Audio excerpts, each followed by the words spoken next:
Todas, bom dia. Muito feliz pela presença de todos vocês hoje pela manhã.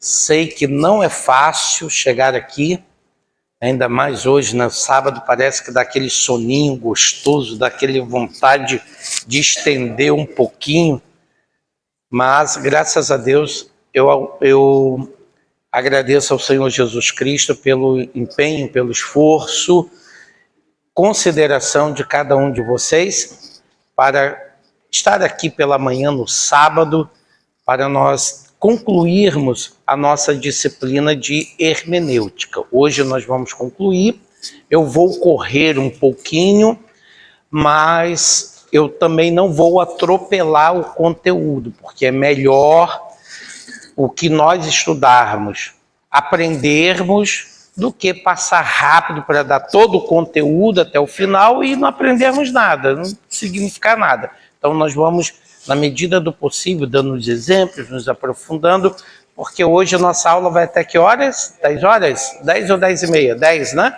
10 horas. Então nós temos pouco tempo, 1h30 para ministrarmos, e vamos fazer então uma rápida recapitulação para nós nos lembrarmos do que nós já tratamos. Nosso texto fundamental é Desvendo os meus olhos para que eu contemple as maravilhas da tua lei. Nós já explicamos o sentido desse texto, já definimos que a hermenêutica é a disciplina da teologia exegética que ensina as técnicas de interpretação do texto e a maneira de aplicá-las corretamente. Ontem, portanto, nós explicamos na primeira noite sobre o edifício chamado teologia, de como está organizada a enciclopédia teológica e fizemos uma rápida apresentação das principais disciplinas e doutrinas da teologia. Logo a seguir, nós explicamos que na Sagrada Escritura, a palavra hermenêutica aparece com 3 sentidos: interpretar, traduzir e explicar. Depois nós falamos de acordo com Atos 8, que a hermenêutica seria a ciência que se ocupa do estudo da compreensão do texto, sendo essencialmente a tarefa de interpretar os textos. Os objetivos da hermenêutica, em primeiro lugar, é traduzir o texto original, tornando compreensível em língua vernácula.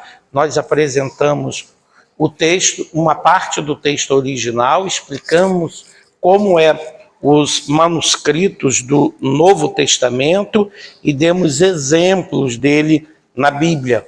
Depois falamos, segundo objetivo, compreender o texto dentro do seu ambiente histórico-cultural, e vocês lembram que nós analisamos o texto: não usará o homem roupa de mulher, e não usará a mulher roupa de homem, porque é abominação ao Senhor, e ali descobrimos, portanto, o seu real significado.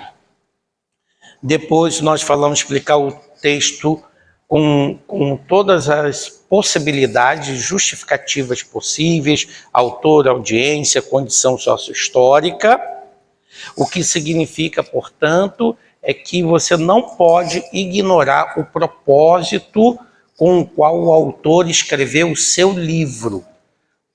Todo o texto da Escritura não está solto, ele faz parte de uma ideia, ele tem um princípio de compreensão, ele faz parte de um pensamento geral da Escritura, e você não pode ignorar, portanto, o objetivo do autor e a estrutura do próprio livro. Expliquei para vocês que você escolhe João 3,16 para pregar ou ensinar, mas lembrando que João 3,16 faz parte de uma sessão que começa no capítulo 1 e encerra no capítulo 12, que trata dos milagres de Jesus. 7 milagres são mencionados. Depois do 13 ao 17, onde trata dos ensinos de Jesus, e depois do 18 ao 21, onde fala da paixão e ressurreição de Jesus. E João disse que todo esse livro foi escrito para que creiamos que ele é o Filho de Deus. Nesse caso, portanto, Jesus sendo Filho de Deus, ao ler cada uma dessas sessões, eu não devo perder a perspectiva do propósito do livro. Então você vai, notadamente, fazer uma interpretação de qualquer parte do livro de Efésios, e você não pode se esquecer do propósito de Paulo ao escrever o livro, propósito de Mateus, propósito de Lucas. Ah, professor, mas eu não sei identificar o propósito. Adquira um manual de introdução bíblica, como vocês adquiriram o meu Introdução ao Antigo Testamento, adquiram uma obra como Introdução ao Novo Testamento, ou até mesmo na sua Bíblia de estudo. Na primeira parte da sua Bíblia de estudo, antes de iniciar o livro, tem ali o autor, o propósito, o esboço do livro, a mensagem do livro. Esses recursos são necessários para você poder compreender a mensagem da Escritura. Nós falamos ontem da importância de se conhecer o contexto, que o contexto ele é constituído pela sequência de parágrafos que precede e sucede o texto que nós estamos lendo, e que o exame do contexto é importante porque as palavras, locuções, as frases podem assumir sentidos diferentes dentro do texto. Nós vimos, por exemplo, em 1 Samuel capítulo 7, não, 2 Samuel capítulo 7, de como a palavra bet, que no hebraico significa casa, tem no capítulo 7 de 2 Samuel vários sentidos. O autor usou bet para significar palácio, no versículo 1, usou bet para significar templo, no versículo 5, usou bet para significar dinastia, no versículo 16, e usou bet, casa, para se referir aos seus antepassados. Então, em um único capítulo da Bíblia, nós identificamos pelo menos 4 usos diferentes do mesmo texto, da mesma palavra. Isso significa, portanto, que o que dá sentido à palavra não é tanto aquilo que está no léxico. O léxico, o dicionário, nos diz o significado da palavra, mas a língua é dinâmica, e daí a palavra dentro da frase pode ter um sentido diferente daquele pretendido pelo dicionário. Agora, alguns dicionários, eles costumam, portanto, trazer uma palavra e dar exemplos do uso dessas palavras dentro da literatura brasileira. Aí você percebe a palavra coroa como uma forma de uma gíria de tratamento, chega aí coroa, depois foi posta a coroa na cabeça do rei, como símbolo do reinado, de poder do rei, caro coroa, e assim sucessivamente. Então, os dicionários costumam hoje também dar exemplos dentro da literatura do uso variado de um termo. E nas escrituras sagradas também é semelhante. Então, desconsiderar o contexto acarreta a interpretação falsa. Vocês lembram que nós falamos sobre exegese? Exegese, não é isso? Que a exegese é a extração do sentido do texto. A exegese é quando você coloca no texto um significado que não é o do texto, mas o significado que você quer dar ao texto. Na exegese, e aí esse ex de exegese no grego é uma preposição grega que fala de um movimento de dentro para fora, e exegese, esse eis é uma preposição grega que fala do movimento de fora para dentro. Então, na exegese, você leva o significado que você quer para o texto. Na exegese, você extrai o significado do texto. E nós demos aquele exemplo de Efésios 6,12. Vocês lembram? Não temos que lutar contra carne e sangue, mas contra os principados e potestades nas regiões celestiais. E nós explicamos que uma certa pessoa deu a interpretação dizendo que regiões celestiais era o coração do crente. E nós verificamos, portanto, que a palavra regiões celestiais, no grego uranos, ou apenas céus, aparece pelo menos 4 vezes no livro de Efésios. Em 1:3, em 2:6, em 3:10 e 6:12. Isso significa, portanto, que o conceito de regiões celestiais é bem amplo dentro da epístola aos Efésios. Então você não pode dar um significado que você quer, porque o significado está dentro do próprio texto, pelo uso repetido que Paulo mencionou. E aí eu expliquei o contexto cultural naquele momento. Quando falamos de contexto ontem, nós explicamos o contexto inicial, explicamos o contexto imediato e explicamos o contexto remoto. Nós tomamos como exemplo, não removas os marcos antigos, que por tradição colocaram vossos pais. Observamos em algumas traduções, destacamos o verbo, identificamos a palavra-chave cultural, que é a palavra marco ou limite, e depois demos algumas regras de como interpretar um texto sem contexto, como o livro de Provérbios. E nós ontem explicamos a natureza dos provérbios. Provérbios citadinos, que são aqueles provérbios palacianos que falam da vida da cidade, provérbios campestres, que são aqueles provérbios que tratam especificamente da sabedoria a partir da vida dos animais, e os provérbios teológicos, como o capítulo 8 de Provérbios. Então, o livro de Provérbios está distribuído nessas 3 categorias. Os campestres foram aqueles provérbios desenvolvidos ainda durante o período da peregrinação do povo de Israel. Os citadinos, ou da cidade, aqueles já quando a monarquia estava instituída.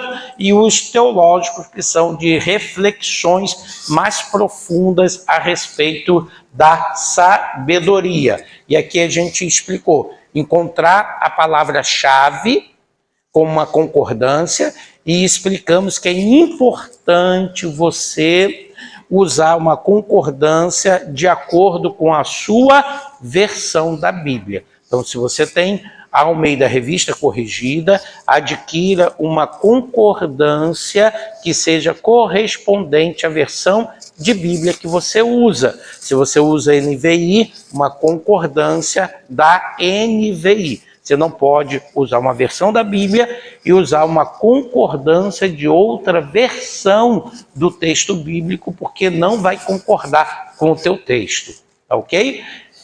Depois, relacionar referência, que trata do sentido do texto selecionado, o que significa, você vai buscar essa referência, e entre tantas as referências, você vai encontrar e trabalhar somente com aquelas que se identificam com o contexto que você está estudando. Depois, verificar o contexto histórico, cultural e teológico e fazer a aplicação correspondente. Depois nós explicamos o contexto imediato, explicando que você, ao selecionar um versículo da Bíblia, esse versículo faz parte de um parágrafo ou estrofe quando o texto é poético. Então, o contexto de um versículo é o parágrafo. O contexto do parágrafo é o parágrafo que o antecede e o parágrafo que sucede o texto que você está lendo. E o contexto do parágrafo é todo o livro, o capítulo. E o contexto do capítulo é todo o livro. Então, nós começamos pelo texto que eu comecei a estudar. Esse verso, quando não é no livro de Provérbios, o livro de Provérbios a gente já viu que não tem muito contexto, tem alguns contextos, mas não, nem sempre, na maioria das vezes não. Mas alguns provérbios ele tem uma estrutura interessante, mas alguns não. Então, no caso do restante da Bíblia, você selecionou o texto, lembre-se sempre que esse versículo faz parte de um parágrafo, esse parágrafo tem aqueles que o antecedem e aqueles que o sucedem, que formam o capítulo da Bíblia, e esse capítulo está dentro do livro. Então, nós observamos, portanto, que na estrutura do versículo 11, eu tenho os parágrafos que o antecedem, de 1 a 9, e 18 a 31, e identificamos que o livro de Isaías possui 7 parágrafos. E nós mostramos ontem como se identifica esses parágrafos. Quem tem Almeida Revista Corrigida, Almeida Revista Atualizada, a indicação de parágrafos vem a partir do negrito. O negrito ele serve, portanto, para marcar o início de um parágrafo e o término de outro, não é isso? E nós verificamos em Isaías que ele possuía 7 parágrafos e nós nominamos os 7 parágrafos e explicamos. Depois disso, nós fizemos a mesma coisa com o livro de Salmos, não foi isso? E nos Salmos nós explicamos como a estrutura aparece, a maneira como é apresentado. Depois falamos do contexto remoto, que não tem a ver com o sentido do texto, mas tem a ver com o assunto. Nunca esqueça isso. O contexto remoto é um contexto maior do que o contexto imediato, que não está relacionado ao versículo ou à palavra, mas o assunto. Então, se o capítulo 1 de Isaías está condenando o formalismo, então eu tenho que verificar na Bíblia outras seções que condenam também o formalismo. Joá, dessa vez eu vou pedir a água. Eu não pedi ontem, mas dessa vez eu vou pedir. Então, o contexto remoto, ele trata, portanto, do mesmo assunto. Então, ao ler Isaías capítulo 1, você pode ir lá nos filhos de Eli, em Samuel, você pode ir em Malaquias. Há vários contextos da Bíblia que tratam a respeito do formalismo. Isso significa, portanto, que o contexto remoto não é uma referência de versículos, mas é uma referência de assunto. Amém? Depois, nós falamos do contexto gramatical e lógico. O contexto gramatical rege-se pelas regras da gramática e o contexto lógico, ele está relacionado à ordem lógica em que a própria gramática se apresenta. Isto é, um texto, quando ele está muito bem organizado e organizado, ele é um texto que tem lógica. Todas as palavras correspondem e têm uma função dentro da própria frase, como nós explicamos. Agora, nós vamos tratar da última parte do nosso material, que são algumas regras. Veja aí a última parte. Deixa eu identificar aqui para vocês. Aula 5, outras regras fundamentais. Lá no final. Encontraram?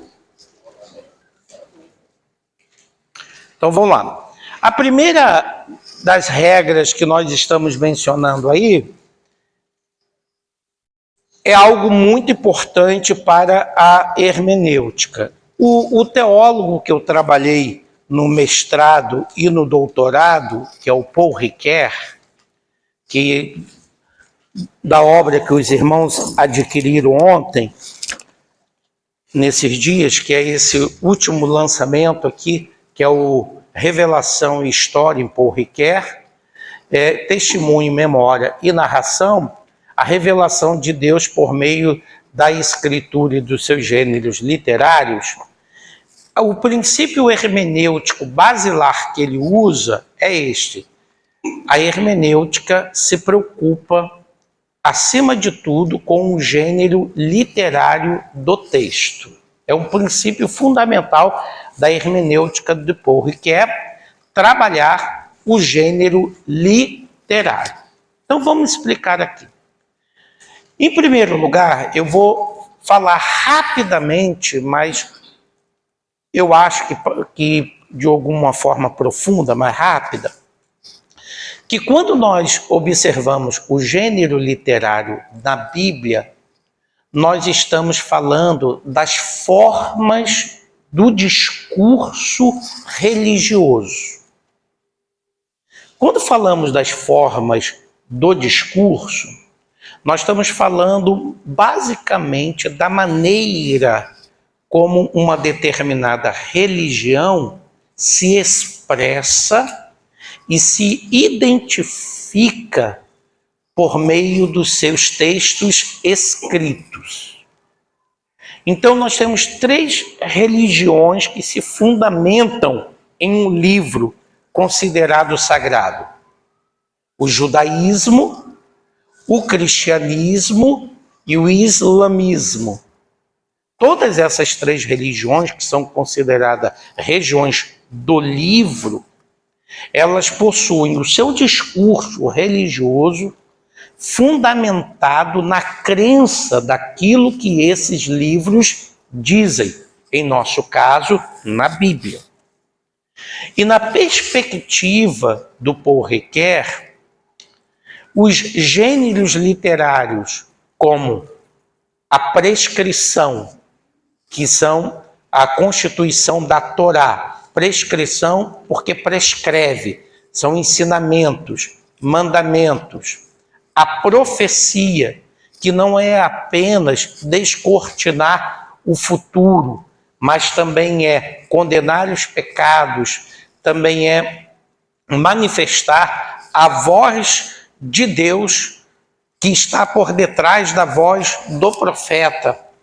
O discurso de sabedoria, que são os textos de sabedoria, os discursos poéticos, o discurso do hino, os evangelhos, as epístolas, o Apocalipse. Então nós temos dentro da Sagrada Escritura uma variedade de gêneros literários. Até mesmo a divisão, como nós fazemos hoje a Bíblia, como nós dividimos no protestantismo, falando, por exemplo, Pentateuco, histórico, poético e profético, já designa as quatro grandes divisões e os 4 grandes gêneros literários da Escritura: o histórico, o profético e o de sabedoria. E esses incluem aí outros gêneros menores. Por exemplo, quando você for analisar o livro de Cantares de Salomão, o livro de Cantares de Salomão ele tem características próprias. E a característica do Cântico dos Cânticos, que é um hino que enaltece o amor conjugal, ele possui uma variedade de recursos metafóricos ligados ao contexto pastoral ou pastoril, como a ode, entre outros tantos elementos. Então, quando você vai interpretar um livro como Cantares de Salomão, você precisa estar ciente dos vários recursos literários daquele gênero que é o Cântico dos Cânticos. A mesma coisa quando você for lidar com a profecia. A profecia, ela tem suas muitas características. Então você tem que aprender a forma, como a fórmula do mensageiro, que é o assim diz o Senhor. Então, cada gênero literário da Escritura possui suas próprias características. E por que eles são importantes? Como eu digo nesse livro aí, porque eles é que constituem a identidade da religião judaica no Antigo Testamento, como constitui a identidade da religião cristã em o Novo Testamento. Então, a narrativa, ela é uma profecia, da mesma forma que a profecia também é narrativa. A diferença é que, enquanto o profeta fala uma segunda pessoa, a voz de Deus está por detrás da voz do profeta, na narrativa, Deus fala em terceira pessoa por meio da narração. E por isso a Escritura diz que toda a Escritura é divinamente inspirada. Então, o estudo dos gêneros literários, que eu não vou aprofundar por causa da exiguidade do tempo, é muito importante e é a base fundamental. Se eu for interpretar Êxodo, Levítico e Deuteronômio, eu não posso esquecer que eu estou tratando com gênero prescritivo. Não é mera narração, é prescrição. É um ensinamento da Torá que antes de ser lei é instrução, e essas instruções têm a sua forma própria de ser transmitida. E eu tenho que compreender a maneira como se transcreve e como se dirige-se a lei ao judeu. É isso que eu tenho que entender, como é essa estrutura. Então, os gêneros literários, ele faz parte diretamente de toda a escritura, e esses gêneros, o que eles fazem? Eles vão nomeando o próprio Deus. Quem é o autor principal e o personagem principal da escritura é Deus. Então, quando o texto narra a libertação do povo do Egito, o interesse do texto não é falar do Moisés como grande libertador do povo. O interesse ali é mostrar como Deus agiu por meio de Moisés libertando o povo. Quando você chega em Canaã, o centro do texto não é Josué libertando o povo. É falar de como Deus, por meio de Josué, conquistou Canaã para o povo de Israel. Então Deus, como o Paul Ricoeur fala, a partir da semiologia, é o grande gesto da salvação. Ele é o actante principal, o personagem principal do livro. Então a história é a história da salvação na qual o próprio Deus age. Deu para entender? Então Deus está agindo na história. É isso que o gênero narrativo, que o gênero histórico quer apresentar. Que é Ele que atua na história, que é Ele que manifesta-se na história. Então a revelação de Deus é manifestada em cada um desses gêneros literários, nomeando Deus. E é isso que aquele livro do Paul Ricoeur que vocês adquiriram trabalha. Trabalha justamente a maneira como os gêneros literários da escritura são transmitidos. Você adquiriu o meu livro do Paul Ricoeur? É? Beleza, então. Vamos lá. Deu para entender, então? Identificar o gênero narrativo, o gênero literário. Você já sabe quais são os gêneros literários quando você divide Pentateuco, quando você divide histórico, poético e profético, você já tem uma visão geral do gênero. Só que esses grandes gêneros, presta atenção, só que os grandes gêneros da escritura, eles têm o chamado subgêneros. Significa, portanto, que a profecia é um gênero, mas ela tem também subgêneros.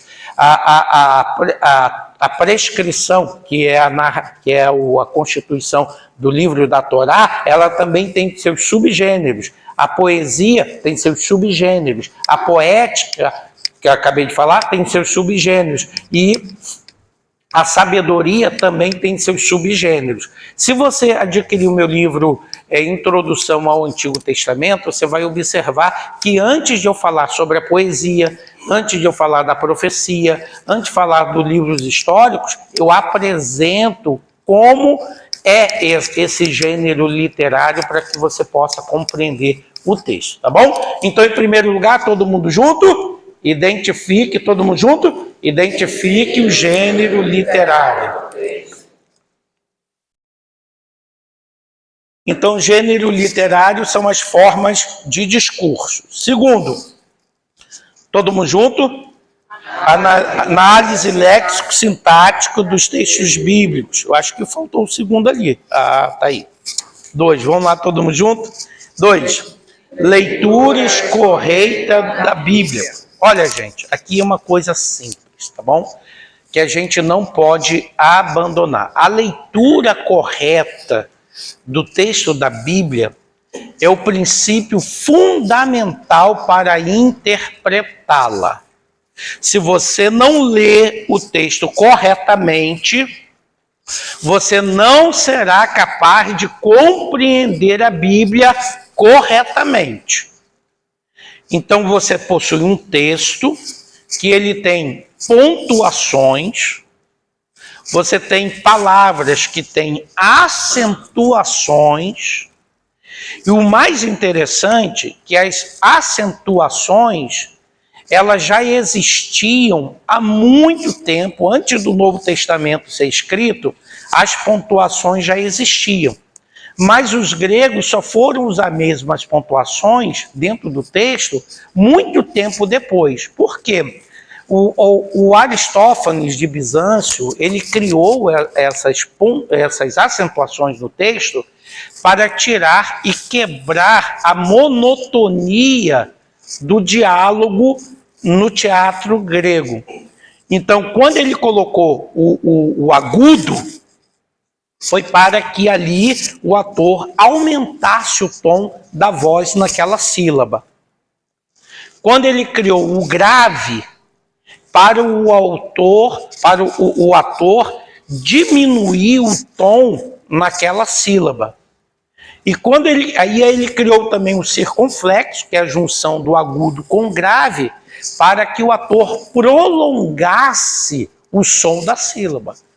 Então, antes das acentuações gregas servirem como posições gramaticais dentro do texto, serviam primeiro para a eufonia, para que o ator falasse bem, com elegância, e quebrasse a monotonia.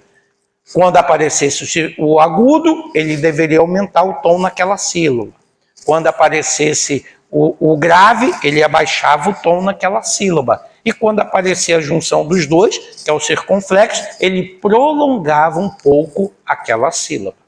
E assim foi instituído diretamente o quê? As acentuações, que quebra tanto a monotonia, quanto também serve para notas gramaticais, não é o caso aqui.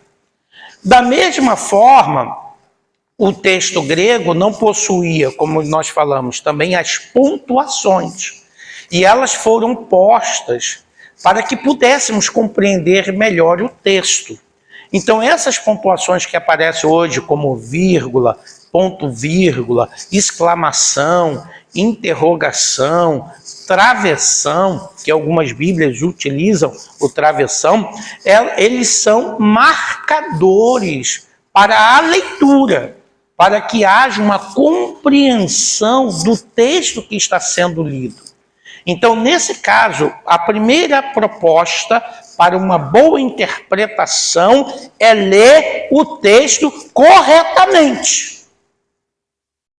Ler o texto corretamente. Vocês lembram muito bem daquele caso de um irmão lá no pastor em Serra, no Espírito Santo, que ele leu Oséias capítulo 3, versículo 1, e na leitura ele diz que ele leu: vai e ama uma mulher adúltera. Era o que o texto estava dito, adúltera. E ele leu o adjetivo adúltera como adultera. Vai e adultera. E ele já estava com 2 mulheres na igreja. Vocês lembram disso? Foi noticiado, passou no Fantástico e tudo mais. Simplesmente por causa de uma má leitura. E olha, e ele leu adultera, que nesse caso, a maneira como ele leu está no imperativo. E vocês sabem que o imperativo é uma ordem, como ide por todo mundo. Quer dizer, você tem que ir. E ele leu adultera como assim, tem que adulterar, porque foi a ordem para adulterar. E ele adulterou, já estava com 2 mulheres da igreja, uma delas grávida já, e o repórter perguntou para ele: mas aqui não está escrito adultera, está escrito adúltera. E ele coçou a cabeça: eu preciso ver melhor esse texto aí. Entendeu? Então, uma leitura errada da escritura deu um sentido errado do texto. Uma outra coisa, eu estava participando de um evento do Círculo de Oração e chamaram a pioneira, né, do trabalho do Círculo de Oração, uma irmã, para fazer a leitura do tema, que era Mulheres Sábias Edificam Sua Casa. E ela leu em Provérbios 14, 1, a mulher Sabiá é de ficar em casa. Como ela não sabia ler direito, ela foi lendo pedacinho por pedacinho, sílaba por sílaba, e ela falou: a mulher sabiá é de ficar em casa. Obviamente que a leitura está completamente equivocada. Está gravando? É problema seu. Isso aconteceu em Belém. Em Belém. Não foi em Abaetetuba, não, mas foi aqui em Belém. Foi aqui no Pará. Foi aqui no Pará. Eu estava na igreja, na escola dominical, ministrando. O pastor foi ler o texto, que era Eclesiastes 1:1. E ele leu assim: viadagem, viadagem, é tudo viadagem.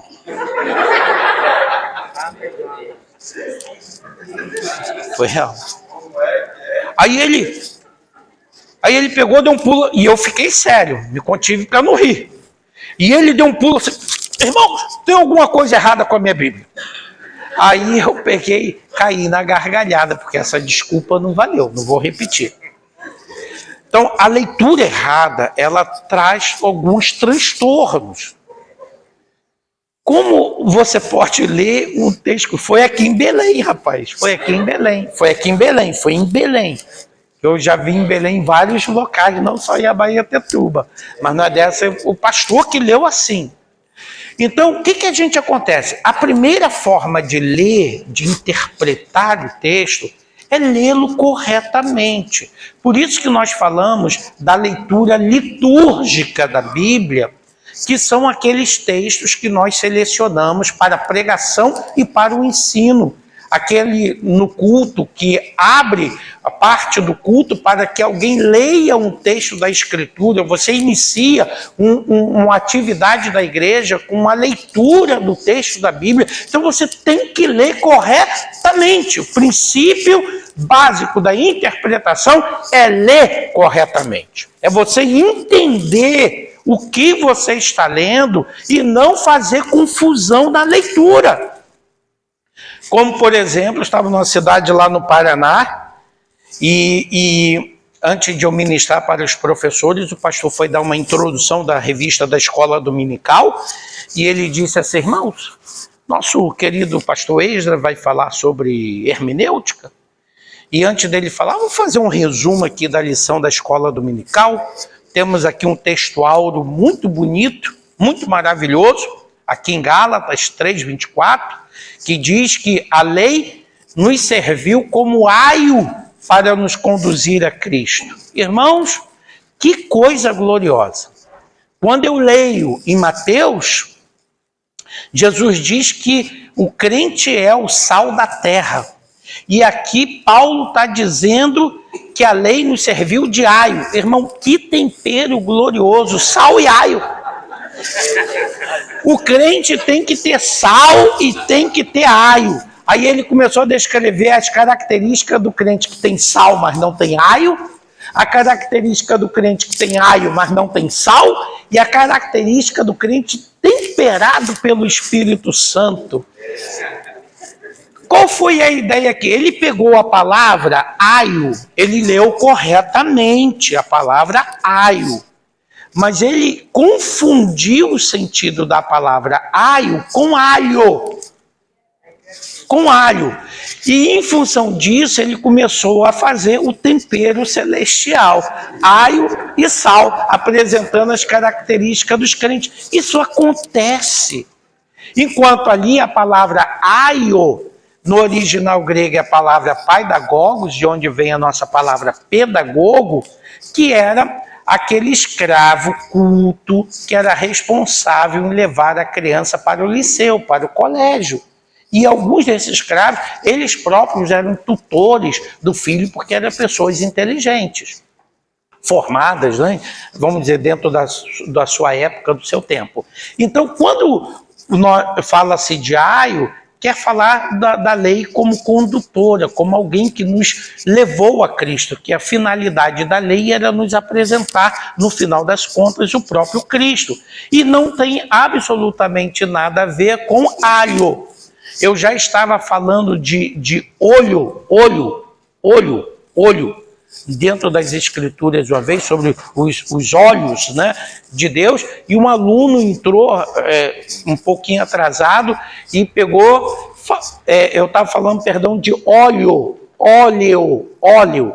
azeite, óleo. E o aluno falou, professor, como está escrito lá no livro de Zacarias, lá, a respeito dos olhos do Espírito, né? Mas lá está falando de olho, de olhar, e eu estava falando de óleo. Mas como a gente fala rápido, ele achou que eu estava falando de óleo, e aí deu uma confusão danada. Depois eu não sabia se eu estava falando de olho, se eu estava falando de óleo, ele me confundiu o tempo todo.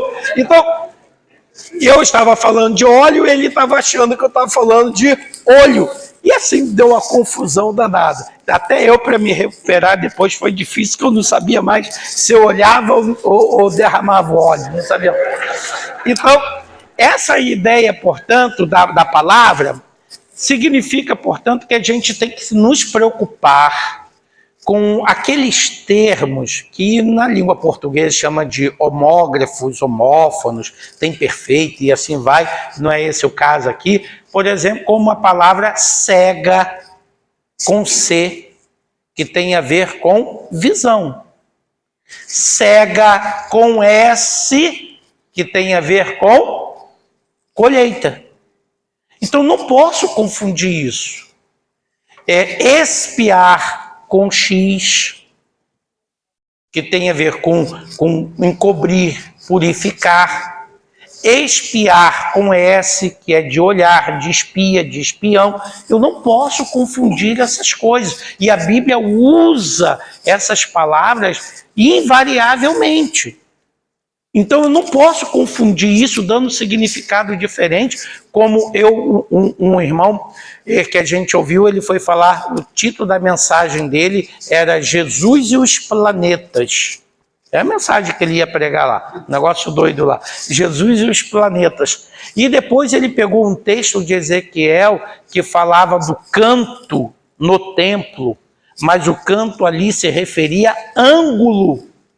E ele disse que era por isso que ele sentava sempre no canto, porque ele cantava. Meu Deus. E ele fez uma confusão entre canto, de ângulo, com o verbo cantar, eu canto, e deu uma confusão danada, e a gente fica, meu Deus, será que o pessoal não entende as coisas mais simples? Então é o seguinte, uma boa leitura do texto é o princípio correto para interpretar adequadamente a Escritura. Amém?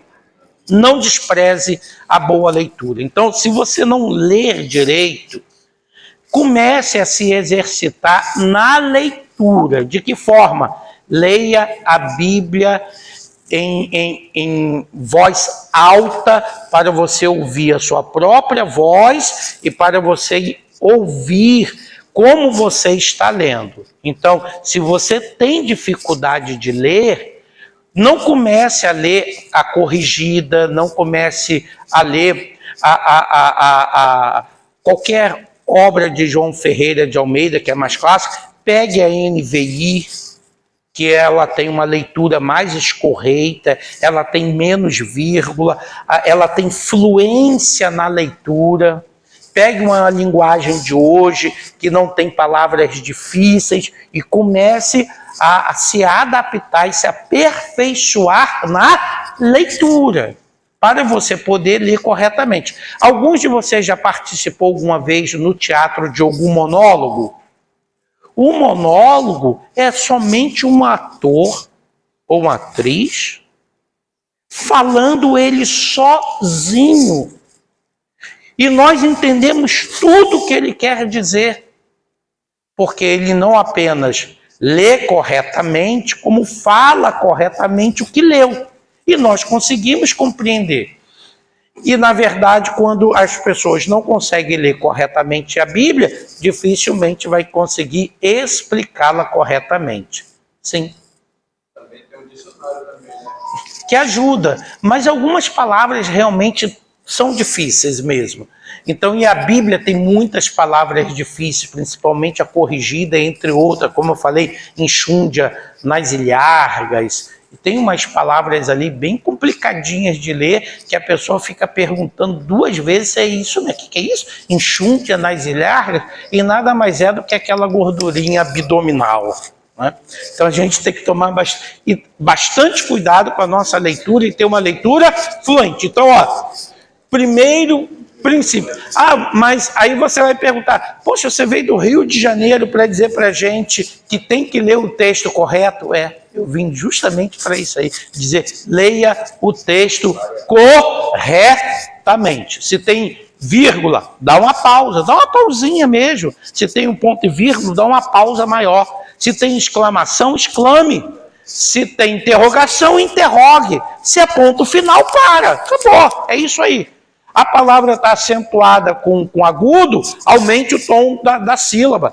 Mas tem o grave, abaixe. Mas tem o circunflexo, prolongue um pouquinho. É isso aí que tem que ser feito. Entendeu? Porque um bom entendimento do texto começa com uma boa leitura. E aí você deve treinar a leitura. Fale, treine, ouça sua própria leitura. Amém? E pode começar com bula de remédio. Vamos lá. 3, todo mundo junto? Vamos lá? Análise léxico-sintética dos textos da Bíblia. Nós já falamos dessa análise aí, eu não vou repetir. Vocês lembram que nós já falamos sobre isso quando nós fizemos aquela análise de 2 Samuel 7, mostrando como as palavras aparecem com sentidos diferentes dentro do texto. Que é no léxico, nós verificamos o sentido da palavra, mas na sintaxe, a função que ela exerce dentro da frase.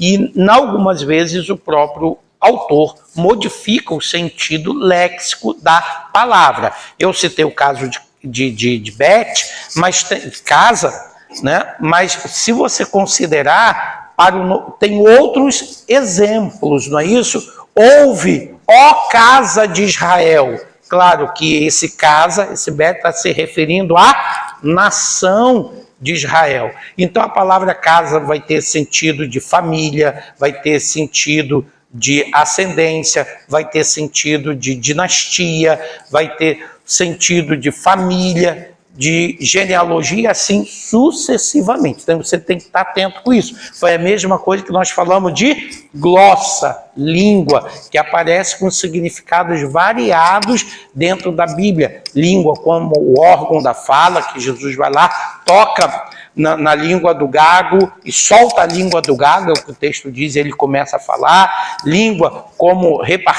significando idiomas, como aquela de Atos dos Apóstolos. Filhinhos, não amemos de línguas como uma referência apenas àquilo que é falado, e nós demos vários exemplos. Então a gente tem que tomar cuidado com essa forma que nós já explicamos. Agora vamos para esse ponto que eu não falei ainda. Aqui, você preste atenção, porque nenhum livro de hermenêutica vai apontar isso para você. Isso aqui foi coisa das minhas leituras do texto da Bíblia, e eu identifiquei. Olha que eu leio bastante livro de hermenêutica, e até hoje eu ainda não vi as pessoas dos livros de hermenêutica apontando para o leitor que ele deve tomar cuidado com a mudança do sentido literal para o figurado. Vamos repetir todo mundo junto? Mudança do sentido literal para o figurado. Como é que é isso? A gente não vai ler os textos, mas eles estão ali. É o seguinte, em 1 Samuel 15, 25 e 26, 15, 26 a 28, nós temos um fato bem compreendido por todos nós. É quando Saul desobedece a ordem de Deus por meio de Samuel, e ele acaba, portanto, poupando um determinado rei gentil, E nesse caso ele acaba, portanto, em vez de sacrificar os animais, como os soldados dele estavam com fome, o que ele faz? Faz um banquete para os seus soldados daquilo que era o anátema. Então aqui tem uma palavra cultural muito importante, o anátema.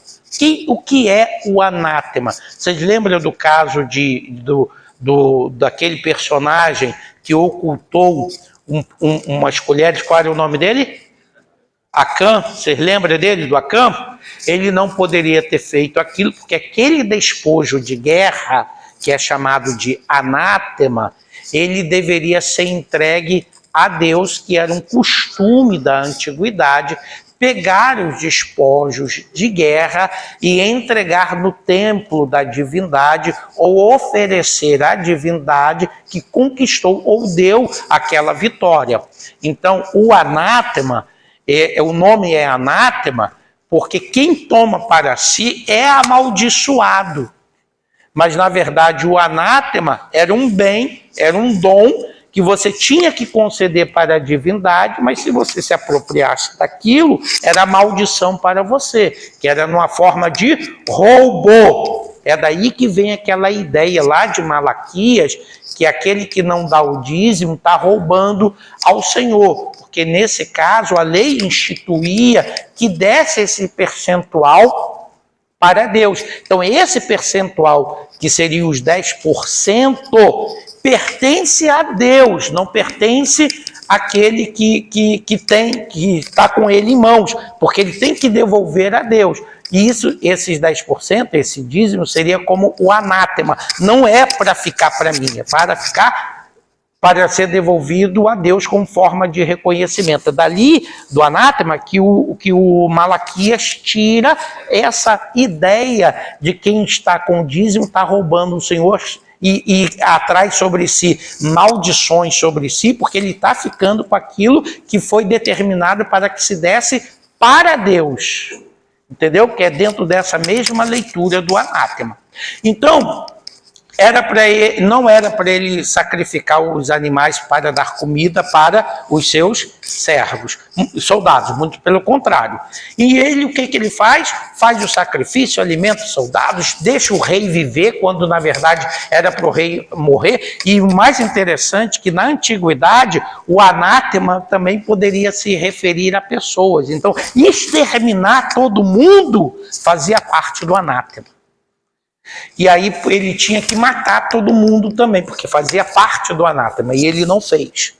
E aí o que acontece nesse caso, o Samuel chega, aqui que vem um ponto, que eu não quero falar do anátema, eu só apresentei esse caso aqui cultural, que é importante, que está muito presente dentro da Bíblia.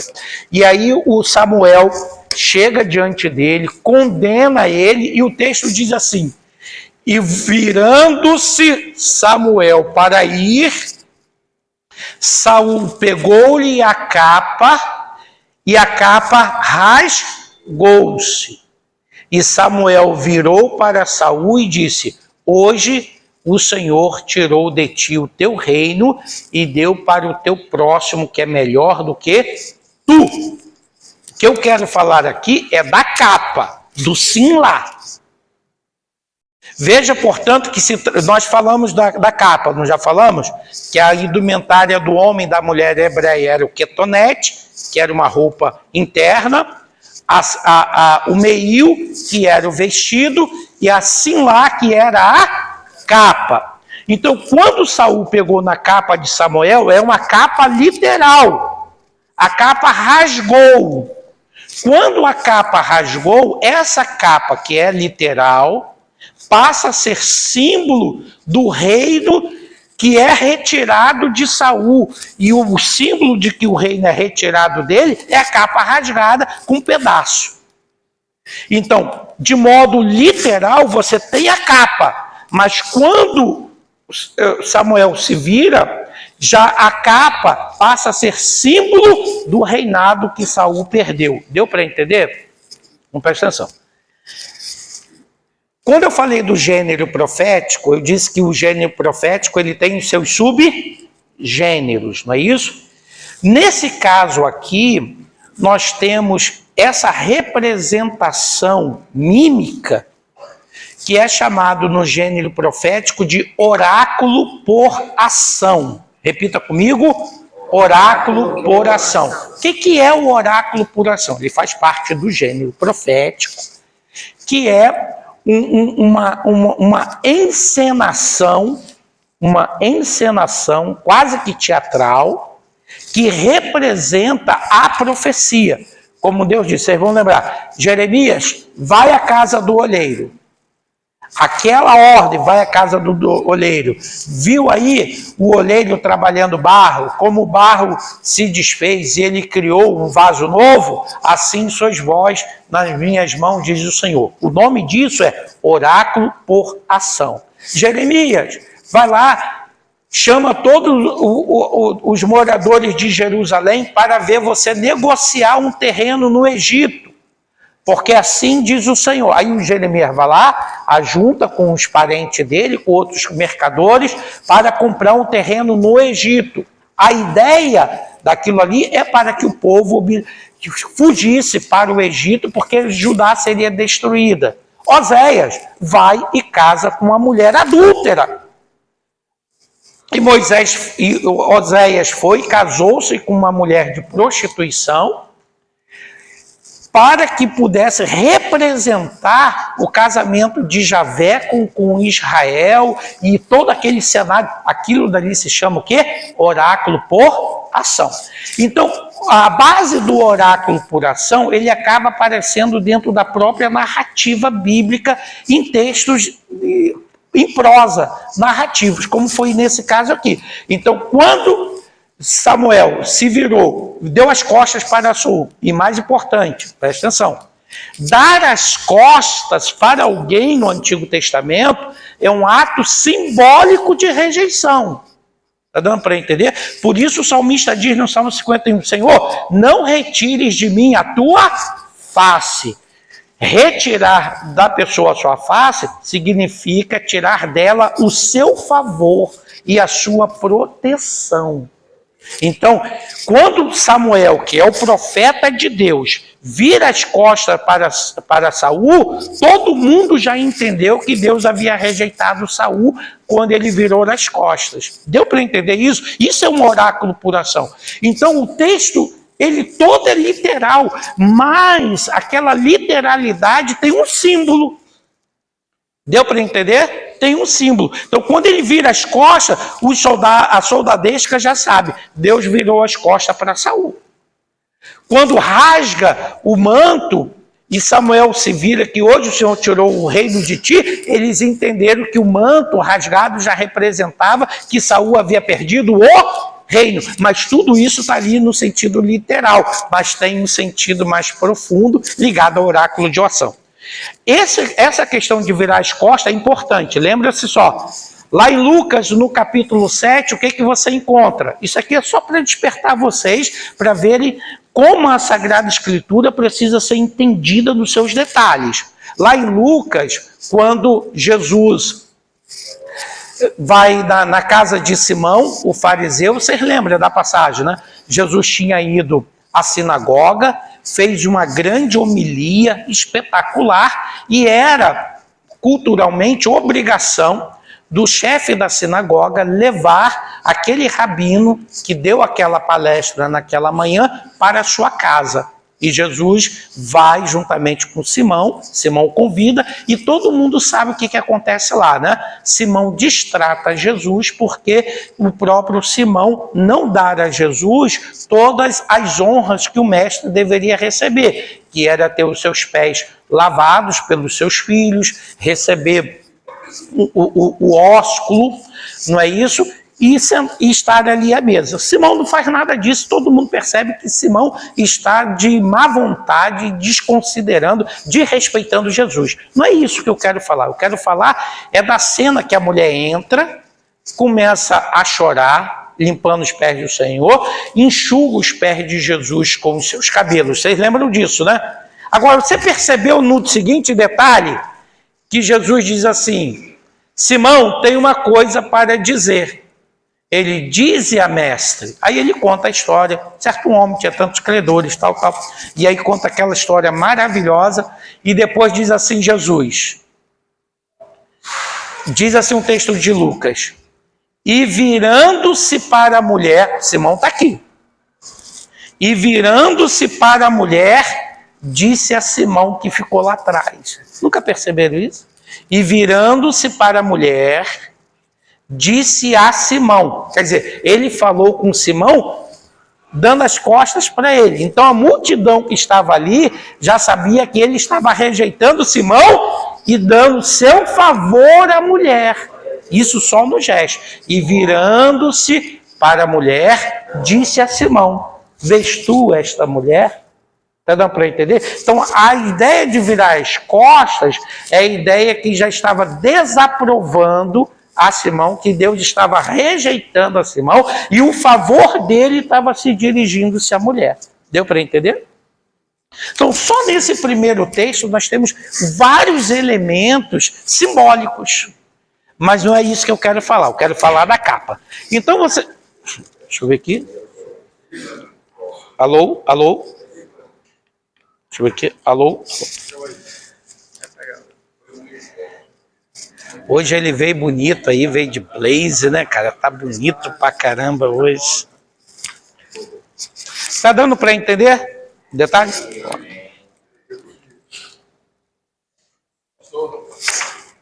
É a mesma ideia do véu do templo rasgando de alto a baixo.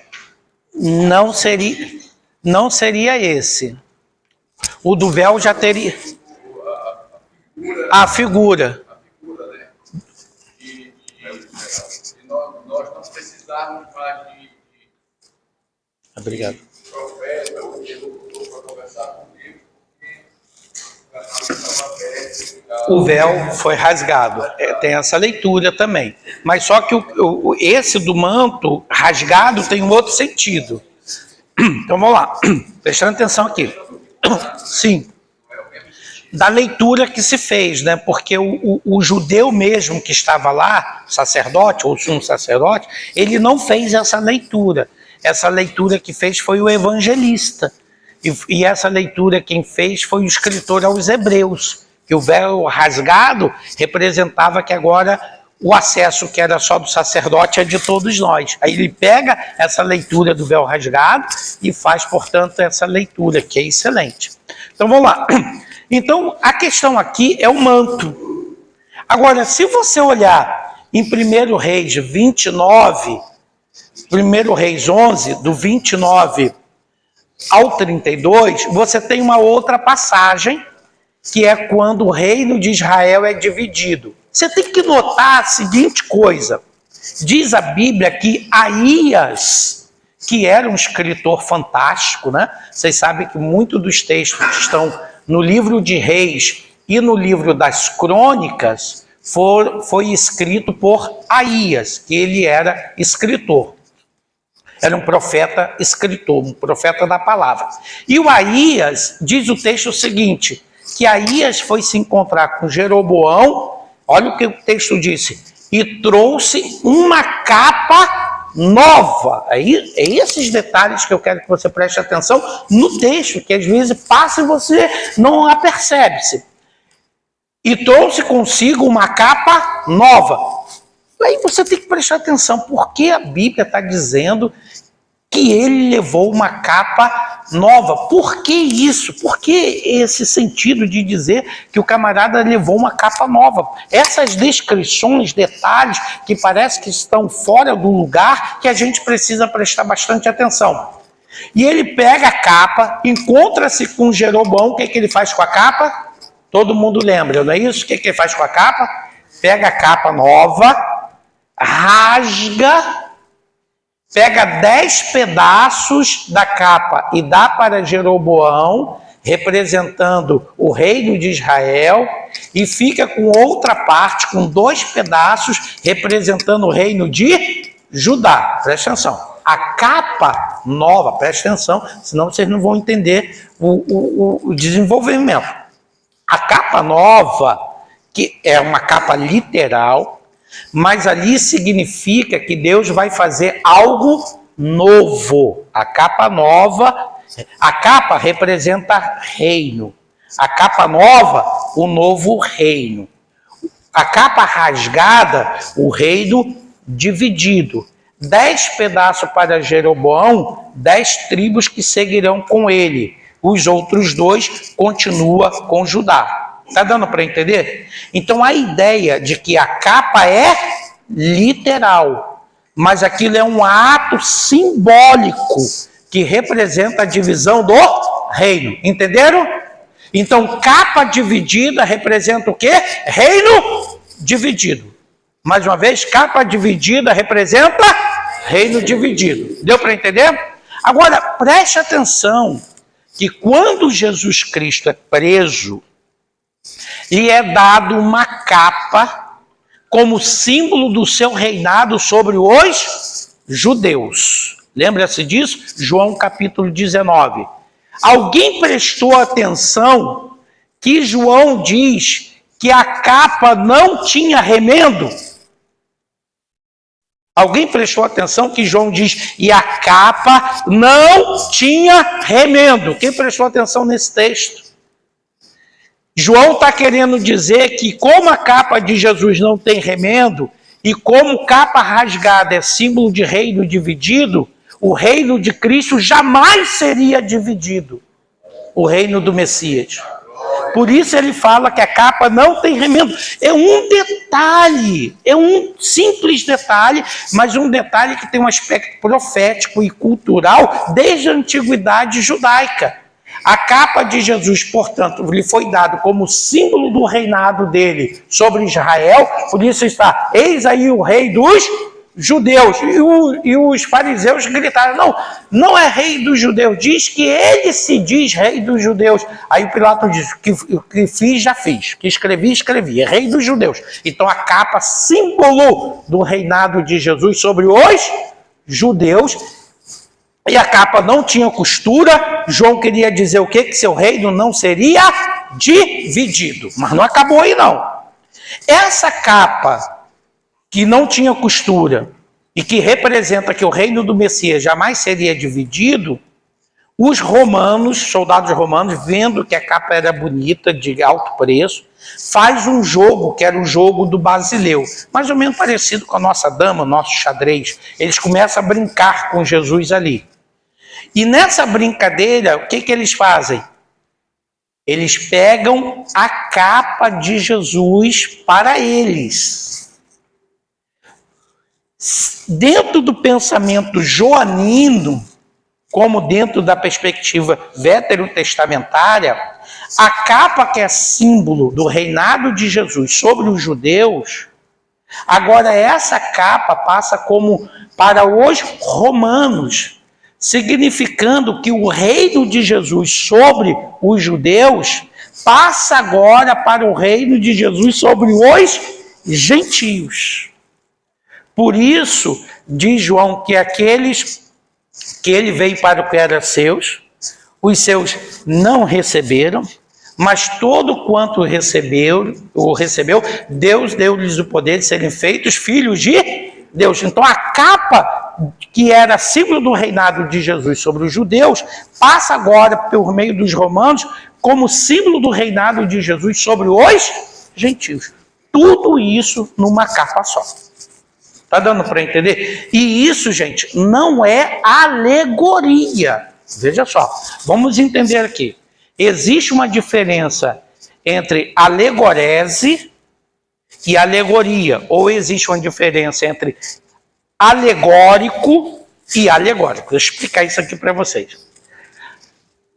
Na Idade Média, existia 4 métodos de interpretação de um texto bíblico. Presta atenção. 4 métodos de interpretação do texto bíblico. O primeiro método era chamado método literal, que era o texto como ele se apresenta.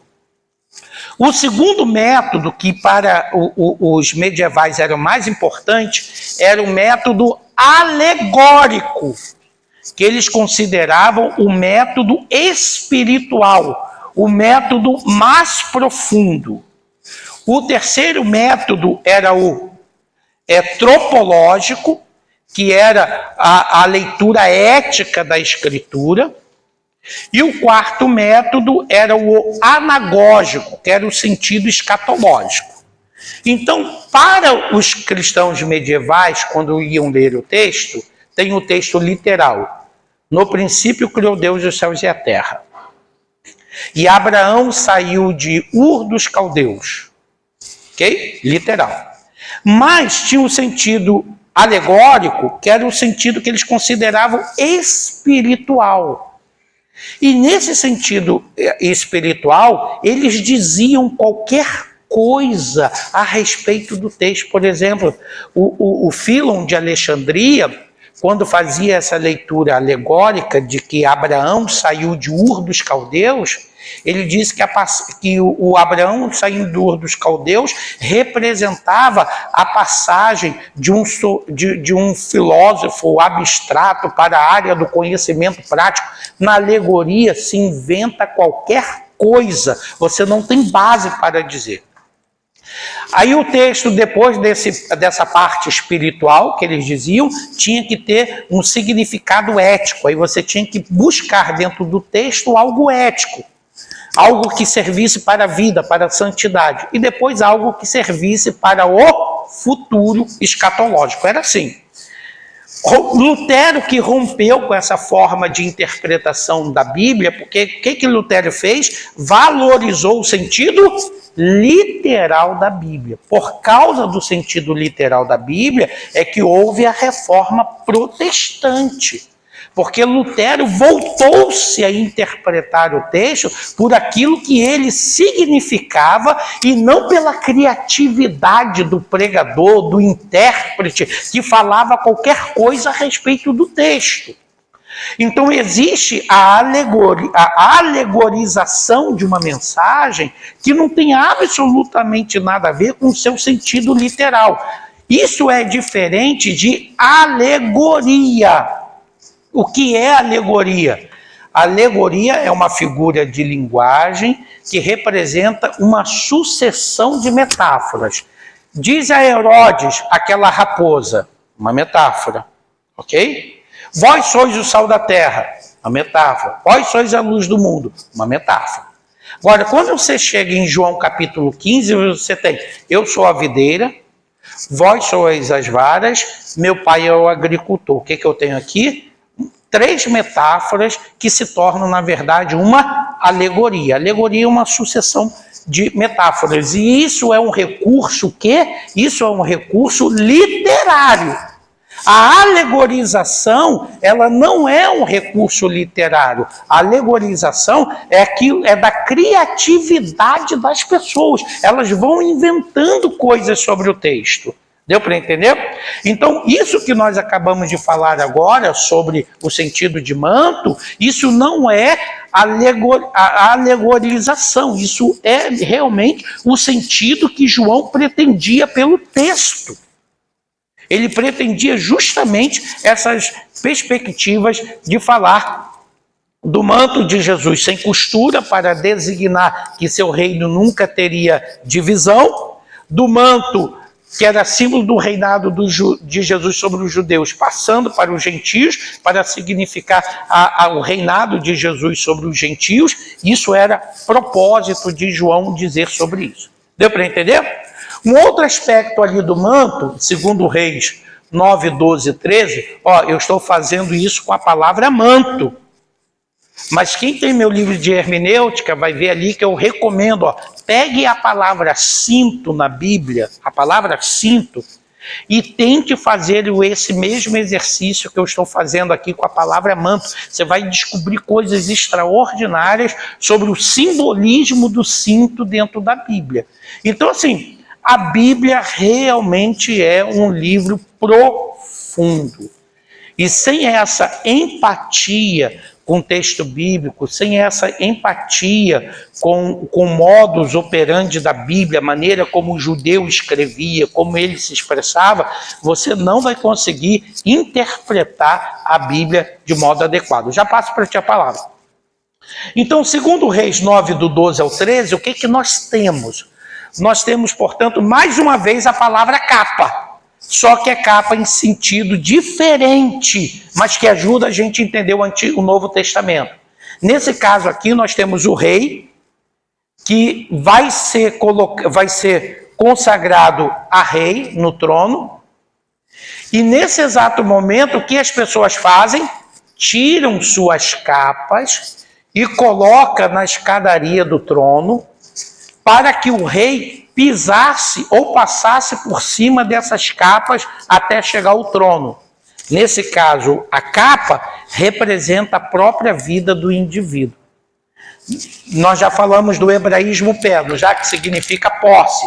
Então, se você tirou... Porque a ideia da roupa é a ideia da identidade da pessoa. Isso não é só no Antigo e no Novo Testamento, até nos dias de hoje, as nossas roupas podem expressar um pouco do que nós somos. Isso é característico mesmo. Então, nesse caso, a roupa, desde esse princípio, vai identificar a própria pessoa que o usa.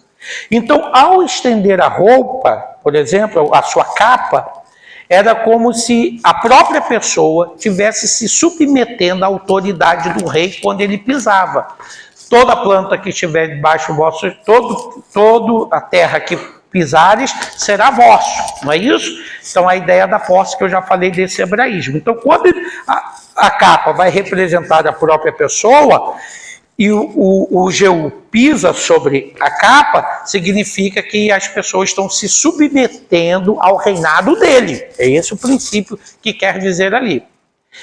É isso, portanto, que vai nos explicar quando Jesus entra na cidade de Jerusalém, que as pessoas, o que faziam, que o texto diz? Tiravam as suas capas e colocavam no caminho, quer dizer, aceitando como rei e submetendo-se à sua autoridade. Essa é a ideia. Deu para entender? Então a capa está relacionada à própria pessoa. É por isso, portanto, que quando aquela mulher toca na orla do manto de Jesus e sai virtude, ela é curada, porque no entendimento hebreu ela não somente tocou no manto de Jesus, tocou na própria pessoa que é Jesus. Entendeu? A ideia que o escritor quer dizer ali, com a ideia do manto, que ela tocou no manto, mas para o judeu, tocar no manto é tocar na essência da pessoa, por isso ela é curada. Que ela toca. Entendeu? Ela não foi um esbarrou, não. Ela tocou com propósito mesmo, e ao tocar nas vestes de Jesus, é como se estivesse tocando na própria essência dele, já que a roupa representa a própria pessoa. E ela foi curada.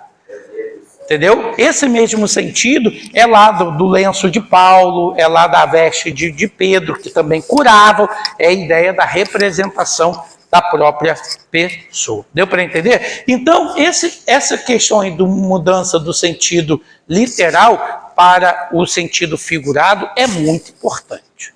Mas como você percebe isso? Somente com uma leitura atenta da Bíblia. Quer fazer a pergunta? Você não levantou a mão? Ou estava esticando o braço? Estava só esticando o braço? Estava se espreguiçando, né? Eu achando que ele queria fazer uma pergunta, estava se espreguiçando. Tá bom, então. Aqui, ó, análise dos hebraísmos. Vamos entender uma coisa aqui, olha. O que são hebraísmos? Hebraísmos são as formas peculiares da fala hebraica registrada no Antigo e no Novo Testamento. É o modo próprio de o judeu dizer alguma coisa. Por exemplo, certa vez lá no Sul, um pregador do Rio de Janeiro fez amizade com um tenente da polícia militar lá de Joinville. E essa pessoa, esse pregador, gostava muito desse tenente. Esse tenente fizeram uma boa amizade. E na pregação no culto de domingo, esse pregador quis fazer uma gracinha com o tenente no meio da pregação, né? E falou assim: tenente fulano, no céu não haverá patente. Para você aqui, Patente, você entendeu o que é. Ele estava falando de hierarquia militar. Ó. Lá no céu não tem hierarquia, todos nós seremos idênticos. Era isso que ele queria dizer. Só que a igreja toda caiu na gargalhada. Imediatamente a igreja caiu na gargalhada. Por quê? Porque patente em Joinville é vaso sanitário. Aí quando ele falou, no céu não haverá patente, a igreja toda, na cabeça do povo, só viu só viu o vaso sanitário na sua frente, não viu outra coisa. A imagem estava lá, era do vaso sanitário e toda a igreja riu. Então assim, nós temos o que, mesmo no Brasil, aquelas palavras que são regionais, próprias de um lugar, própria de um povo, não é isso? Então vocês devem ter muitas palavras aqui regionais, que eu não conheço, mas são próprias daqui, são maneiras de você dizer as coisas, que é assim, aquele jeito do homem, da mulher, de Abaetetuba dizer as coisas. Então tem aquele jeitinho que é só vocês que entendem, que é regional, que é do contexto de vocês, não é isso? Os hebraísmos são isso. São o jeitinho judeu de dizer as coisas dentro de sua própria cultura. Então o judeu, ele era mais concreto do que abstrato. Repita comigo, mais concreto do que abstrato. Muito bem. Ele era mais concreto do que abstrato. Por exemplo, na nossa língua portuguesa, em função de a gente ter uma herança grega, nós temos muitas palavras que são abstratas. Força. Você já parou para explicar para a criança o que é força? Alguém já parou para explicar? Tenta explicar para uma criança o que é força. Cadê o nosso irmão aqui que é da área de física? Hoje ele não veio não, né? Não veio pela manhã não. Explica uma criança o que é força. Força é uma palavra bastante abstrata para você explicar. E o judeu também precisava explicar a palavra força. Como ele fazia isso? Por meio concreto. Ele então usa um símbolo para falar da força. Qual o símbolo que ele usa? Chifre. Corno. Entendeu? A palavra é corno, que ele tem que usar para poder falar de força. Porque para ele, a força de determinados animais reside onde? No chifre, no corno. É por isso que no Salmo 72, da King James 1611, diz: o Senhor abaterá o corno dos ímpios, mas o corno do chifre, mas o corno do justo será exaltado. Está lá. O Senhor abaterá o corno do ímpio, mas o corno do justo será exaltado. Então, essa ideia do corno é a ideia ligada à ideia da força, já que a força de determinados animais residia onde? No chifre. Então, como o judeu ele era mais concreto do que abstrato, ele usa a palavra chifre para representar a força. Deu para entender? Aí, na King James, eu falei para os tradutores, ó, tira a palavra corno e coloca chifre, que é melhor. Porque o original da King James é corno, né? Então, tira corno e põe chifre. Dá na mesma coisa, mas o chifre é mais suave. O chifre é mais suave. Aí ficou, o Senhor, no Salmo 72, o Senhor esmagará o chifre dos perversos, mas o chifre dos justos será exaltado. Então, a ideia, portanto, do hebraísmo chifre é a ideia de força. Então, deixa eu lhe dizer, rapidinho. As Bíblias hoje, presta atenção, as Bíblias hoje, elas têm a tendência de tirar os hebraísmos. Então, quando você vai procurar o hebraísmo na Ara, o hebraísmo na corrigida, você quase não encontra mais. Porque essas Bíblias passaram por revisões, e essas revisões querem tornar a mensagem mais compreensível, comunicar a mensagem, e por isso eles acabam traduzindo, como aquele hebraísmo de suficiência e prosperidade, que diz lá em Provérbios 11. Aquele que confia no Senhor engordará, que eu já apresentei para vocês. Cadê os gordinhos de Jesus aqui? Opa! Então o que significa? Aquele que confia no Senhor engordará. Então significa que quanto mais gordo eu sou, mais fé eu tenho, é isso? Então a ideia da gordura é a ideia, portanto, de prosperidade. Porque como a comunidade judaica vivia do campo, então se a chuva caiu no seu tempo certo, se o pasto estava verdejante, enriquecido, então tinha comida suficiente, a colheita, não é isso, foi próspera, e isso daí engordava não apenas o gado, mas engordava o dono também. E aí o que acontecia nesse processo todo? A ideia da gordura passou a ser a ideia da suficiência e da alegria. Por isso o salmista Davi diz o quê? A minha alma está farta como de tutano e de gordura. Quer dizer, a minha alma está feliz, eu estou satisfeito, eu estou próspero, como de, olha aqui o símile, como de tutano e gordura, porque esse tutano, que é aquela carninha maravilhosa, dentro do ossinho, que a gente gosta de dar aquela, né? A irmã já fez até o exemplo ali, ó. Meu Deus, aquele tutanozinho ali, ele é o símbolo, realmente um símbolo de que o gado está gordo, de que ele comeu, de que tudo correu bem, ele está gordo. Essa é a ideia. Então, a minha alma se farta como de tutano e de gordura, quer dizer, eu estou feliz, eu estou satisfeito, eu estou próspero. Então, aquele que confia no Senhor engordará, é aquele que confia no Senhor prosperará. 7 vacas magras e 7 vacas magras é o período de escassez, 7 vacas gordas de suficiência e da alegria que advém disso. Está vendo o que é o hebraísmo? Então o hebraísmo é aquela forma peculiar com que o hebreu fala. No nosso livro eu dou vários exemplos de hebraísmo, mas apenas apresentei isso aqui por causa da exiguidade do tempo, que eu tenho só 5 minutos. Análise dos contextos nós já verificamos, não é isso? Análise da poesia bíblica. Ontem mesmo nós fizemos alguma descrição da poesia, quando nós fomos observar o Salmo de número quê? 139. Então, se você prestar atenção, a poesia, ela compõe uma das maiores partes das escrituras. Por quê?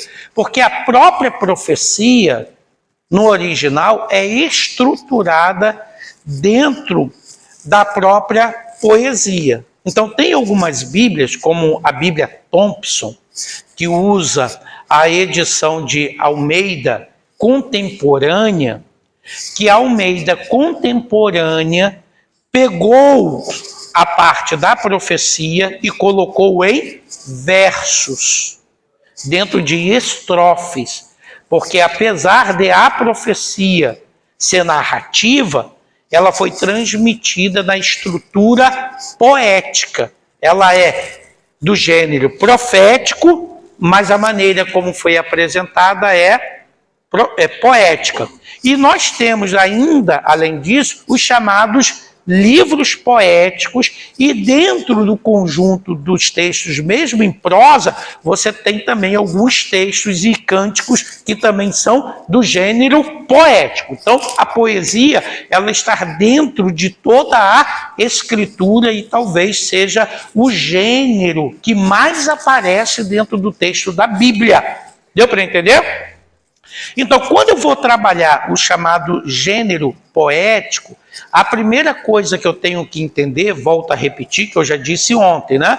Que o conceito da poesia hebraica não é o paralelismo sonoro, mas o paralelismo de ideias. Como eu disse ontem, você pega a poesia do Rondó do Capitão de Manuel Bandeira, numa parte, bambalalão, senhor capitão, tirai esse peso do meu coração, não é de tristeza, não é de aflição, é só de alegria, senhor capitão, bambalalão. Todas as linhas poéticas terminam com ão.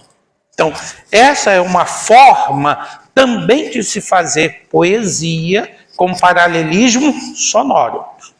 Na Bíblia hebraica, nós não temos o paralelismo sonoro, mas o paralelismo de ideias. Então, quando você lê o livro de Provérbios, que, vamos dizer, fica mais fácil você entender a forma de paralelismo.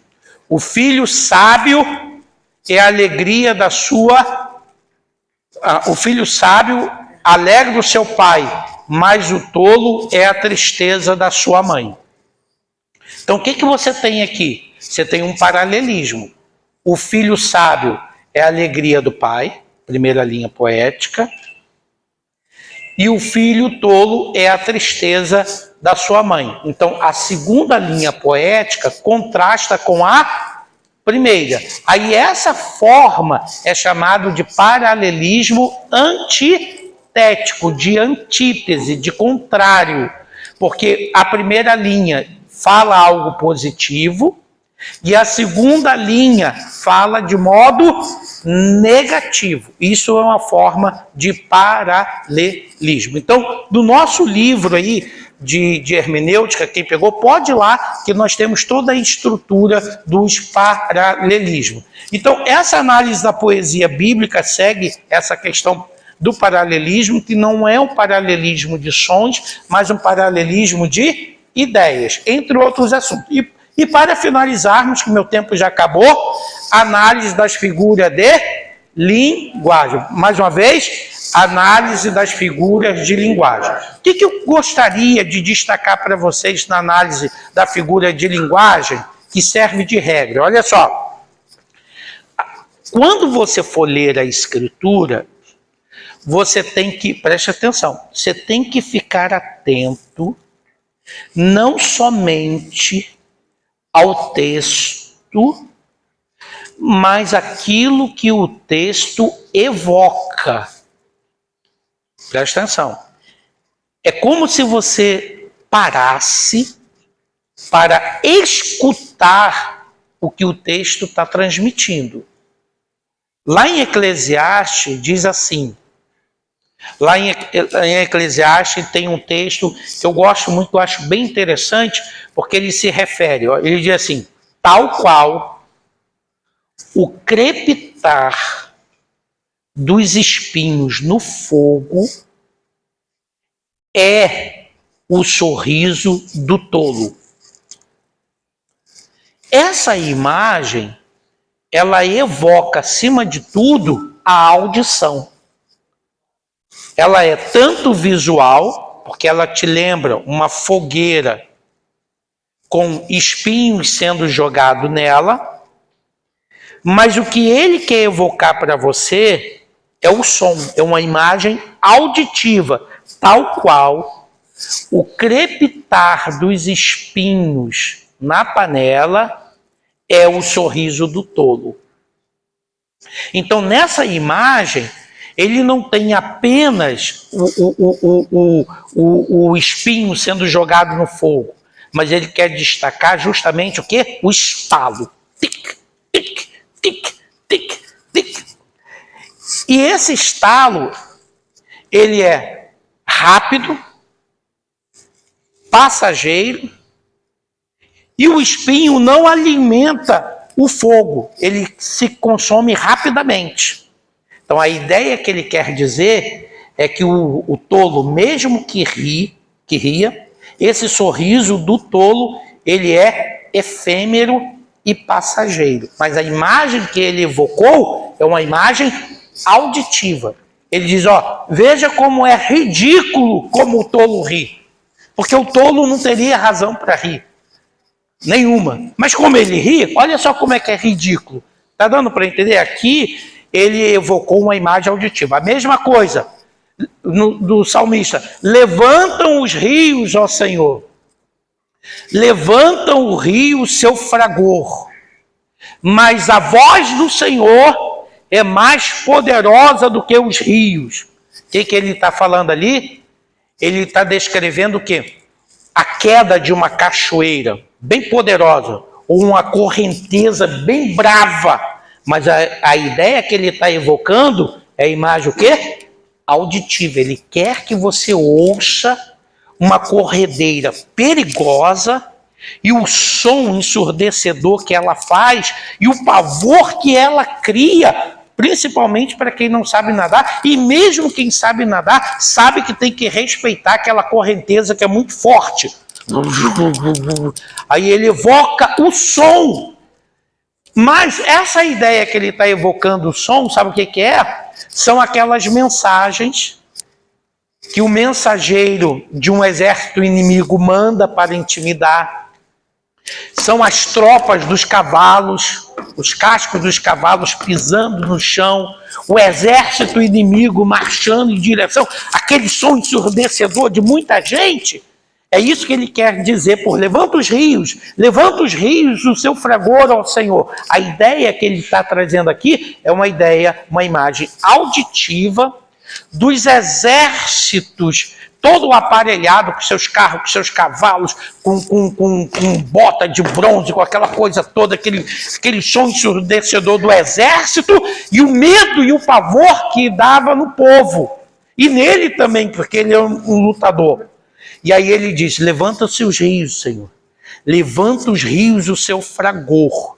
E ali o que ele quer levantar aqui, o som daquela água caindo, daquela correnteza que intimida, que dá medo, que você não tem como controlar, é a maneira como o exército inimigo vai marchando, colocando medo. Aí ele diz, mas a voz do Senhor é mais poderosa do que o bramido do mar. É assim que ele diz.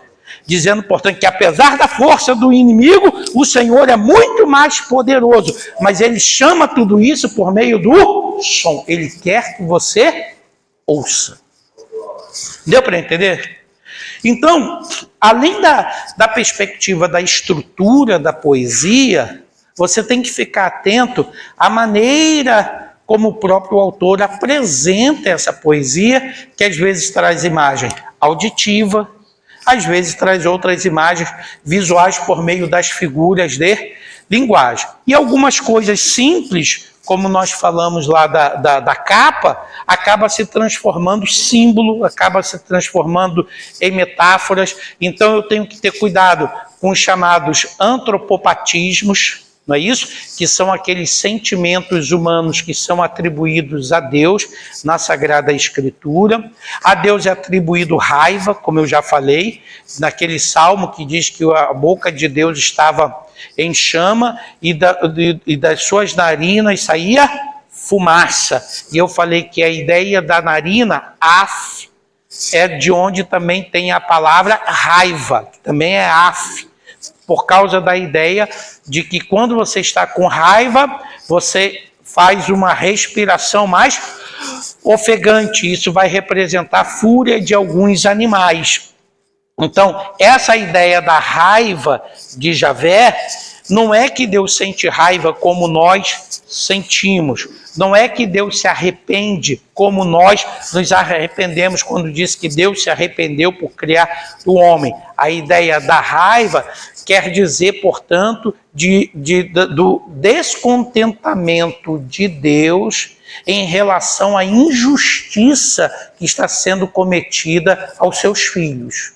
Então, a maneira de o salmista poder dizer que Deus está descontente com a injustiça que é cometida contra ele é por meio dessa expressão que ele coloca como raiva. Ele não sabe falar de outro meio.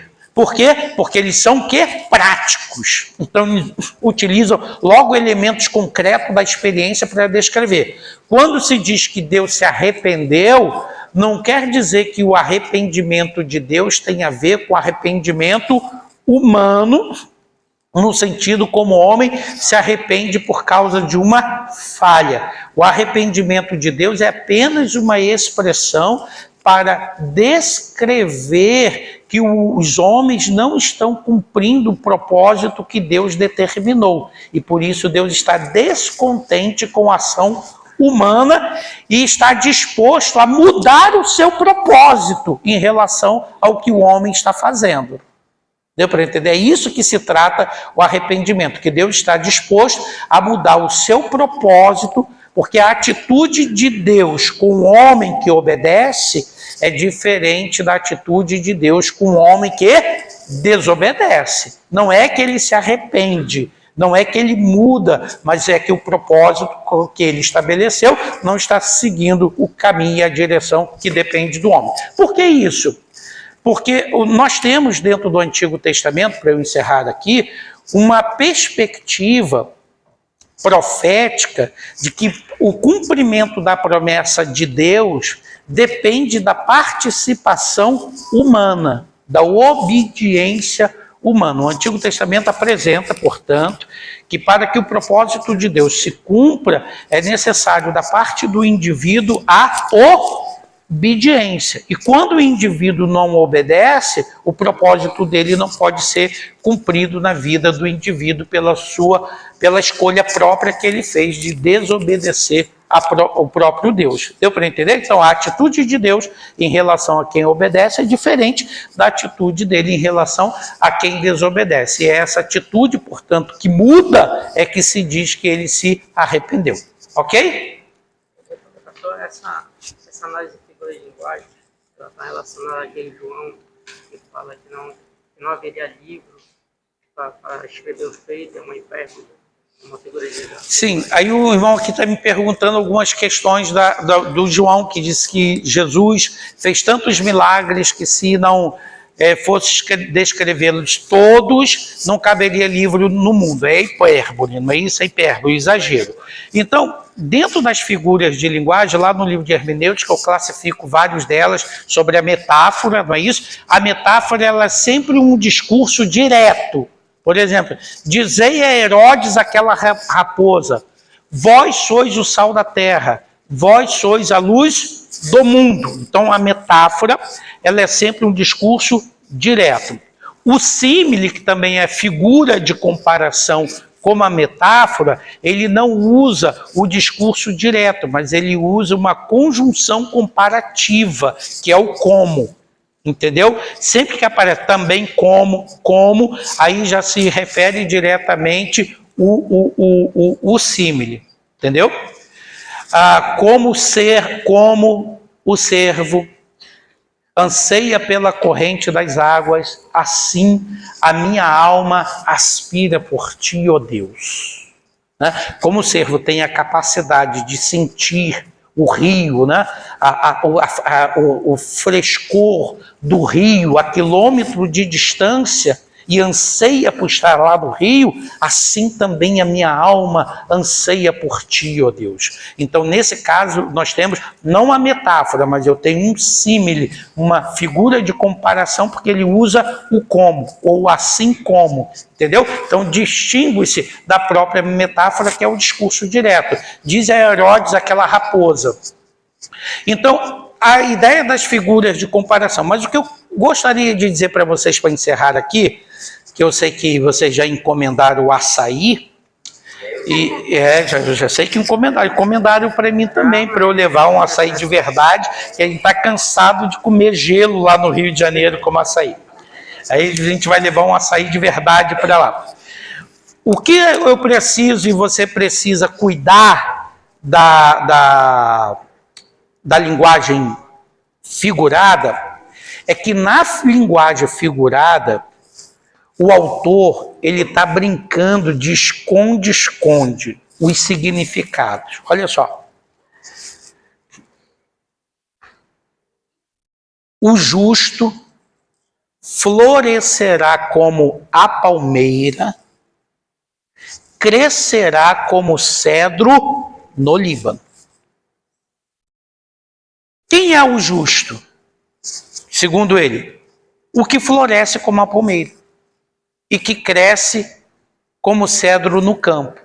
O significado que ele quer dar sobre o justo está escondido está enigmaticamente oculto na figura que ele estabeleceu. E isso é uma forma de aguçar o conhecimento. Porque, afinal de contas, você vai buscar o que quer dizer florescer como a palmeira. E a ideia do florescer é uma das palavras para avivamento do Antigo Testamento. Sabia disso? Eu falo isso lá no meu introdução ao Antigo Testamento. A palavra florescer é uma das palavras para avivamento do Antigo Testamento, que é a palavra verdume. A ideia que ele quer dizer ali é que o justo, ele é sempre jovem. O justo, ele participa sempre de uma jovialidade. Ele é jovem, ele é bonito, ele é atraente, ele é viçoso, ele é alegre, ele é viçoso com a ideia do renovo, do avivamento. Ele está sempre avivado, renovado, ele é belo, ele é novo. Ele sempre apresenta coisas novas, é essa a ideia. Mas ao mesmo tempo que ele é novo, que ele é avivado, que ele traz sobre si esse verdume, essa beleza do verde, jovem, nascente, ao mesmo tempo ele tem segurança, que é o cedro. O cedro é uma árvore segura, firme, de raiz profunda, de troncos grossos, firme, seguro. E ele, ao mesmo tempo que ele dá a ideia de leveza, de jovialidade, de avivamento, ele dá a ideia de segurança, estabilidade e duração, porque o cedro do Líbano vai para mais de 100 anos, dá duração, entendeu?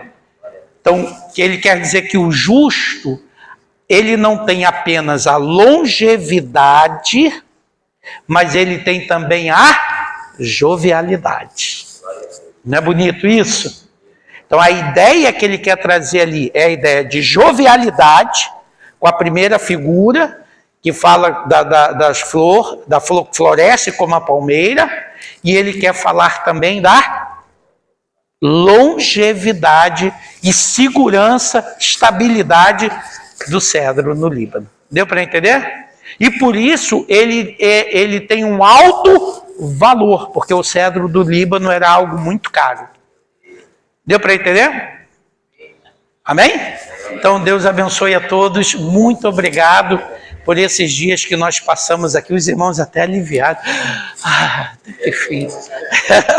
Então que Deus abençoe todos vocês. Foi muito bom passar esses dias compartilhando a palavra de Deus com vocês, tratando sobre a interpretação da Bíblia.